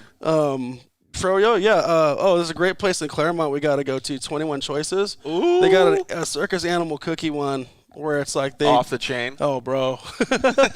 They just like mix it all up and they crush it up in there, and it's just rad. Dude, since we're talking about kids so much tonight, I always think it's so funny when you go to like those ice cream stores that you can have self-serve, and the kids will get like, I don't know, just whatever. Like, let's just say they get strawberry sherbet or something, and then they go and they put Oreos on it, which is totally just not matched, and then they'll put gummy worms, and then they'll like put sprinkles. Oh, it's yeah. like that type of like attitude that they come out of there with, like no holds barred, and like nothing matches. I'm like, that type of creativity is what all us adults need. Yep, literally a kid in a candy store, man. Yep, 100%, right? Dogs or cats? Dogs all day. Netflix or YouTube? Netflix. Go on Netflix. Are you into something like, the F1 series, what is Drive to Survive? F1 for me, I used to follow it, but it's one of those that got so technologically advanced, it's not exciting anymore. Have for you me. seen Drive to Survive on Netflix? Have not. Dude. Did you see the Senna? It's just called Senna. The like biography they did, phenomenal, dude. Okay, I'm into that tonight then. Yeah, check it out, dude. That sounds so awesome. I'll check out the Drive to Survive one. That's cool. There's 3 series, so it's gonna take a while. But burrito or taco? Taco for sure. All right, so I did a little Instagram story. I don't know if you're able to post it, but about our tacos today, man, they were super super good. Oh yeah, they were. So I'll have to share that when we get done with the show. Supercross or motocross? Supercross. Got to pull for my JMC boys, you know. Yeah. 100%, man. Yep. How are they doing this year? They had a couple injuries, man. It's been tough. They're actually on their like alternate rider right now because their first 2 guys got hurt. Were they able to field some other ones? Martin Costello, one of their dudes, like he had to have surgery and stuff, so his season's over. I've been talking to him a little bit, but they got their 3rd guy, and it's just it's been tough. You know what I mean? And I'm really pulling for him every day. I'll be watching tomorrow, and yeah. Supercross on Tuesday. That's pretty awesome. Yeah. What other form of racing, well, I guess, would you like to be a part of or would you like to try? I'd like to be it's funny because, like, in all these interviews with these companies, like when I was interviewing with K&N, Liquimoly, like one of the questions I get is, you know, what kind of racing do you like? And it just sounds so corny when I'm like, all of it, you know? But I like dirt track racing, off-road racing is bitching, all kinds of stuff, man. So we had a couple people commented, like, I'm a big monster truck fan. Oh, like, awesome. I like monster truck. Got to. And then one guy was commenting in on those, I don't know what they're called, the speedboats that go on those tracks and they just like whip to the side. I remember that podcast. Yeah, when they have the course in the grass and it's like, if those things flip, dude, you can like drown, dude. I've seen those guys wad and they have like the little roll cage like a Shelby Cobra. Yeah. But those things are freaking crazy. It's insane, yeah. I wonder how much one of those boats cost. I forget what it's called, but yes, I remember that. Oh, yeah, and John Hooper said... watch Santa, 100%. All right, dude. I'm going to have to check it out then. All right, man. The last question of the night. Uh-oh. I think I already know your answer, but chips and guacamole or french fries and ketchup? Oh, chips and guac for sure. All day. All day or day. So... Yeah, thank you guys very much for watching. We really appreciate it. Like I said, I didn't know how the Instagram Live was going to go, having it all inside Facebook. I don't know. Well, it went pretty good. I'm glad that Jerett was able to still make the show and comment in and have a little bit of time with us. Thank you guys for joining us on every single one of these platforms that you guys joined us on. You guys are our lifeblood, man. I say it every day and or every show, and I really, really mean it, man. We can't do it without you guys. So the more you guys participate with us, comment in, like our photos, pictures, just join us, man. We really, really appreciate it because it helps us out so much and it keeps us going. There's times when you guys have bad days at work. There's times when this guy has bad days at work. There's times when Rob has bad days at work. So all these messages and all these comments and stuff mean so much to us because it keeps us going and it makes us want to bring all these fantastic guests to you. So and John Lewis, thank you for your input. Sprint boats, baby. He's got it. Dude. He's a stud, dude. We got to have him in here as he's like the guy on Monday Night Football who does all the analytics and comes up with the crazy stats and he's just knows everything behind the scenes. He's like way smarter than all of us too, because like I'll be driving somewhere, I'll post a story on Instagram or something. He'll be like, "Nah, dude, that was wrong. It's this answer." I'm like, "Yes, thank you so much for the info." So John, thanks John for doing that. So like I said, thank you to all of our sponsors too that help us out, man. The guys at KMC, the guys at EFX Tires, those guys do such a great job with all their products, their marketing, and supporting other riders and drivers and all of their things that they have going on. So thank you to Ryan and Ryan over there. Thank you to Justin at Shock Therapy and all of his team. Those guys do a fantastic job on all the UTV shocks and suspension.